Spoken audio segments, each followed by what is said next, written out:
محرم کے حوالے سے ایک بات کر لوں. یہ 10 محرم کا روزہ رسول اللہ صلی اللہ علیہ وسلم نے ارشاد فرمایا کہ عاشورہ کا روزہ مجھے اللہ کی رحمت سے امید ہے کہ 1 سال کے گناہوں کا کفارہ ہے. تو بڑی فضیلت ہے. رمضان کے بعد سب سے زیادہ فضیلت عاشورہ کے روزے کی ہے, 10 محرم کا روزہ. سمجھ رہے ہیں محرم میں ہمیں شریعت نے کیا کرنے کا حکم دیا ہے, اسلام کیا کہتا ہے؟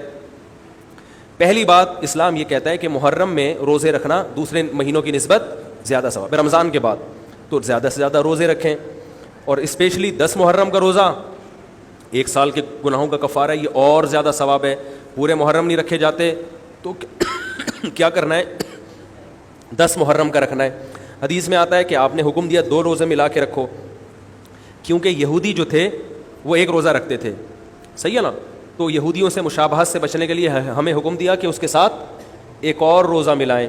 تو علماء یہ کہتے ہیں کہ آج کل یہودی 10 محرم کا روزہ نہیں رکھتے, تو اب مشابہت ختم ہو گئی ہے. تو اگر کوئی 9, 10 یا 10, 11 کا رکھ لے تو اچھی بات ہے, نہیں تو صرف 10 محرم کا بھی رکھ لے تو بھی انشاءاللہ پورا ثواب ملے گا, کیونکہ اب اس میں مشابہت رہی نہیں ہے. سمجھ رہے ہیں کہ نہیں سمجھ رہے؟ یہ کرنے کا کام ہے. دوسرا کام, محرم میں گناہ دوسرے مہینوں کی نسبت زیادہ, اس کی قباحت زیادہ بڑھ جاتی ہے, کیونکہ 4 مہینے محترم ہیں, شوال, ذیقعدہ, ذیلحجہ, محرم اور رجب. یہ 4 مہینے جو ہیں اسلام میں اشہر حرم کہلاتے ہیں. قرآن کہہ رہا ہے فلا تظلموا فیہن انفسکم, ان میں اپنی جانوں پہ ظلم مت کرو. یہ ماتم کرنا بھی تو ظلم ہے نا اپنی جان پہ. تو اللہ نے فرمایا ان 4 مہینوں میں اپنی جان پہ ظلم مت کرو. کسی بھی طرح سے ظلم ہو, جسمانی ظلم ہو, روحانی ظلم ہو. جسمانی ظلم ماتم کر کے بھی ہو سکتا ہے, اور انگاروں پہ چل کے بھی ہو سکتا ہے, اپنے آپ کو پیٹ کے بھی ہو سکتا ہے. روحانی ظلم کیا ہے؟ گناہ کر کا. تو نہ گناہ کرنے کی اجازت, نہ کسی اور طرح سے.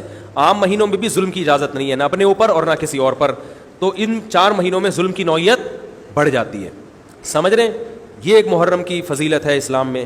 اور تیسری فضیلت جو محرم کی, جو بعض روایات سے ثابت ہے, یعنی جو فضیلت تو نہیں کہیں گے اس کو, جو محرم میں کرنے کا کام ہے, وہ بعض حدیث میں آتا ہے کہ آپ صلی اللہ علیہ وسلم نے ارشاد فرمایا کہ عاشورہ کے دن اپنے اہل و عیال پر دسترخوان کو وسعت دو, اس سے رزق میں برکت ہوتی ہے. لیکن یہ جو حدیث ہے یہ ضعیف ہے, سند کے لحاظ سے پاورفل اور مضبوط نہیں ہے. بعض علماء نے کہا کہ اس کثرت طرق کی وجہ سے حسن کے درجے کو پہنچ گئی ہے. ہمارے ہی بعض اکابر علماء کی رائے ہے, علماء جو بر صغیر کے علماء, بڑے بڑے علماء ہیں, میں نام نہیں ذکر کرتا لیکن بہت بڑی اپر لیول کے علماء ہیں, ان کی رائے یہ ہے کہ یہ ضعیف, اتنی ضعیف نہیں ہے کہ بالکل ہی مسترد کر دی جائے, ٹھیک ہے نا, اور تعدد طرق کی وجہ سے درجہ حسن کو پہنچ گئی ہے. علامہ ابن تیمیہ رحمہ اللہ تعالی, جن کو سعودی عرب میں بہت فالو کیا جاتا ہے, ان کی رائے اور سلفی علماء کی رائے جو سعودی عرب کے العثیمین, بن باز وغیرہ تھے, ان کی رائے یہ کہ یہ حدیث بالکل صحیح نہیں ہے, اور اس کی کوئی حیثیت نہیں ہے کہ دسترخوان کو وسیع کیا جائے اور عاشورہ کے دن کھانا کھلایا جائے. سمجھ رہے کہ نہیں سمجھ رہے؟ لیکن جو دوسری طرف معتدل علماء, معتدل سے مراد میں ان کو برا نہیں کہہ رہا, لیکن وہ انہوں نے حدیث کی جو, اب اگر آپ سندوں کی تحقیق کریں گے تو اس کو بالکل من گھڑت قرار دینا درست نہیں ہے. اگر سندوں کی تحقیق کریں گے تو ایسا معلوم ہوتا ہے کہ علامہ ابن تیمیہ رحمہ اللہ تعالی, جو ہمارے لیے قابل احترام ہے, انہوں نے اس حدیث کو رد کرنے میں تھوڑا مبالغہ سے کام لیا, غلو کیا ہے. ایسا نہیں ہے کہ بالکل ہی اس کی کوئی ویلیو نہیں ہے. تو ضعیف روایتیں ہیں لیکن کثرت طرق کی وجہ سے درجہ حسن کو پہنچ گئی ہیں. سمجھ رہے کہ نہیں سمجھ رہے؟ اس وجہ سے بعض علماء کی رائے, بلکہ جمہور کی رائے یہی ہے کہ محرم میں اگر کوئی اپنے بچوں کو جمع کر کے اچھا کھانا کھلا دیتا ہے 10 محرم کو, اور یہ حلیم شاید یہیں سے نکلا ہے, شاید یہیں سے نکلا ہے کہ یوں تو وہ اچھا کھانا ہو جائے گا, تو وہ کہتے ہیں کوئی حرج نہیں ہے. لیکن ایک بات جو دوسرے علماء کہتے ہیں, جو میری بھی سمجھ میں آتا ہے, بلکہ میں نے پہلے کہیں پڑھا تو نہیں, میرا دماغ اس طرف گیا, لیکن اس کی تائید میں علماء کے فتاویٰ مل گئے. دیکھو, اگر کوئی حدیث ضعیف ہو یا حسن ہو تو صرف حسن ہونا کافی نہیں ہے, یہ دیکھا جائے گا کہ یہ دوسری صحیح حدیثوں سے ٹکرا تو نہیں رہی ہے. یہ بھی ایک فقہ کا اصول ہے کہ اگر ایک کمزور چیز ہے لیکن وہ طاقتور دلیل سے ٹکرا رہی ہے تو پھر اس کمزور چیز کو بالکل رد کیا جائے گا.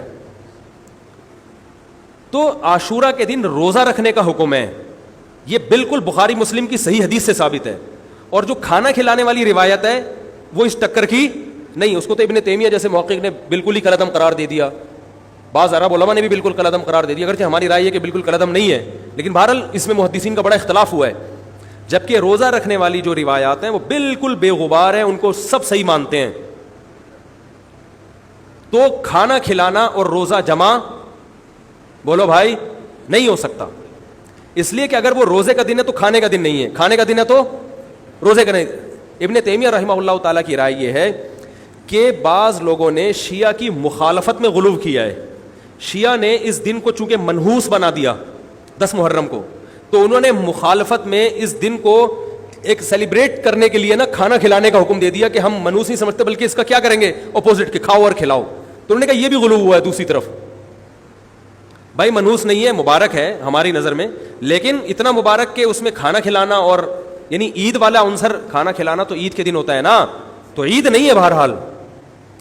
تو یہ بھی بڑی جاندار بات, اگرچہ یہ عقلی دلیل ہے مگر یہ ایسی نہیں ہے کہ بالکل اس کو کالعدم قرار دے دیا جائے. تو اب علماء نے دونوں حدیثوں کو تطبیق کی کوشش کی علماء نے کہ بھئی کھانا بھی کھلاؤ اور روزہ بھی رکھو, افطاری میں کھلا دو, سحری اور افطاری میں. تو بات یہ ہے کہ افطاری میں اگر آپ کھلائیں گے تو وہ 11 محرم شروع ہو چکی ہوگی, وہ 10 محرم بولو بھائی نہیں رہے گی.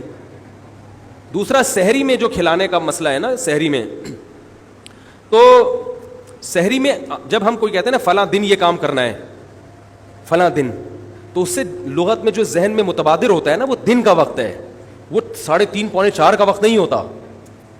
یہی وجہ ہے کہ جو لوگ اس حدیث پر عمل کرتے ہیں عاشورہ والی, وہ دن میں کھانا کھلاتے ہیں, دوپہر کے ٹائم لنچ کرتے ہیں. وہ افطاری میں تو ویسے ہی دسترخوان وسیع ہوتا ہے بھوک کی وجہ سے.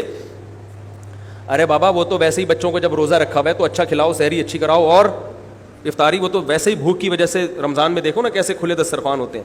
تو میں نے بڑی کوشش کی دونوں حدیثوں کو جمع کریں, لیکن تکلف کے بغیر یہ ممکن نہیں ہے. تو فقہ کا ایک اصول ہے کہ جب کوئی بے غبار صحیح حدیث ہوتی ہے اور اس سے ایک اصول ثابت ہو رہا ہے, تو اس کے مقابلے میں اگر کمزور روایت آئے گی جو اس سے ٹکرا رہی ہوگی, تو اس کمزور روایت کو, اگرچہ وہ موضوع من گھڑت نہیں ہے, لیکن اس کمزور کو اس صحیح حدیث کی مخالفت کی وجہ سے بولو بھائی رد کر دیا جائے. اس لیے میرا نالائق کا موقف یہ ہے, میں بہت نالائق ہوں, میں اتنی بڑی بڑی باتیں کرتا نہیں ہوں, لیکن ساڑی عقلچ یہ چیز آندھی نہیں ہے کہ بھائی جو روزے کا دن ہے وہ بھوکے پیاسے رہنے کا دن ہے, وہ کھانے کھلانے کا نہیں ہے. افطاری میں تو ویسے ہی کھاؤ بھی کھلاؤ بھی. تو اور اس کا نقصان یہ بھی ہوتا ہے کہ لوگوں نے اس کھانا کھلانے کے چکر میں روزے چھوڑ دیے ہیں. سمجھ رہے ہیں, جب حلیم پکے گا تو کون روزہ رکھے گا بھائی, ساری رات گھوٹا لگے گا حلیم کا کہ کل دسترخوان وسیع کرنا ہے, تو پھر روزہ گیا, وہ تو تیل لینے گیا, روزہ کون رکھے گا روزہ. تو وہ حدیث صحیح حدیث کی بالکل اس میں ٹائٹ قسم کی مخالفت ہو رہی ہے, ٹھیک ہے نا. تو نالائق کی رائے, پھر بھی اگر کوئی دوسرے علماء کی رائے کو فالو کرتا ہے تو وہ کھائے بھی کھلائے بھی. میں کہتا ہوں جو مضبوط چیز ہے اس کو لینا چاہیے, جو کمزور چیز ہے اس کو چھوڑ دینا چاہیے. ہمارے حضرت مفتی رشید احمد صاحب رحمہ اللہ ایک بات کہتے تھے کہ جہاں کھانا کھلانے کی حدیث آئے گی نا وہاں مسلمان اس کو لے ہی لے گا. کھانے پینے کی جہاں بات آئے گی مسلمان کیا کرتا ہے, وہ کہتا ہے بھائی یہ صحیح ہے, یہ بالکل صحیح حدیث ہے, ٹھیک ہے نا. وہ کیا کرتا ہے, جن علماء کی تحقیق ہے وہ تو تحقیق سے کہہ رہے ہیں, لیکن عام پبلک کی عادت یہ ہوتی ہے کہ فتویٰ بھی اسی کا فالو کریں گے جہاں کھلانے کا تذکرہ آ رہا ہو. تو اب ہمارے کہتے ہیں جہاں کھانا کھلانے کی بات آئی مسلمان کہتا ہے بس یہ بالکل صحیح بخاری کی طرز پر, یہ بخاری کی شرط پر یہ حدیث. تو بھائی بھوکا رہنا عبادت ہے, بھوکا رہنا سنت ہے. بچوں کو تو ویسے ہی کھلاؤ, عاشورہ ہو یا نہیں ہو, اور سحری افطاری کرا دو, اچھی سی روزہ رکھواؤ, اور جو بالکل چھوٹے بچے ہیں وہ تو ویسے ہی کھاتے ہیں. تو اس لیے, اور پھر اس کا نقصان کیا ہو رہا ہے, حلیم کے گھوٹے لگ رہے ہیں پوری پوری رات بیٹھ کے, اس کے الگ نقصانات ہیں, سبیلیں لگ رہی ہیں. حضرت حسین رضی اللہ تعالیٰ عنہ تو کربلا میں شدید گرمی میں بھوکے اور پیاسے اپنی جان دیتے ہیں, اور یہاں ہم کیا کر رہے ہیں, کھانا کھا رہے ہیں, دیگیں پکا رہے ہیں, شربت پی رہے ہیں. تو یہ بات عقل میں آنے والی نہیں ہے. تو عاشورہ کے دن کی مناسبت سے روزہ ہی ہے, وہ روزہ رکھنے کا دن ہے. اللہ تعالیٰ عمل کی توفیق عطا فرمائے. وما علینا الا البلاغ.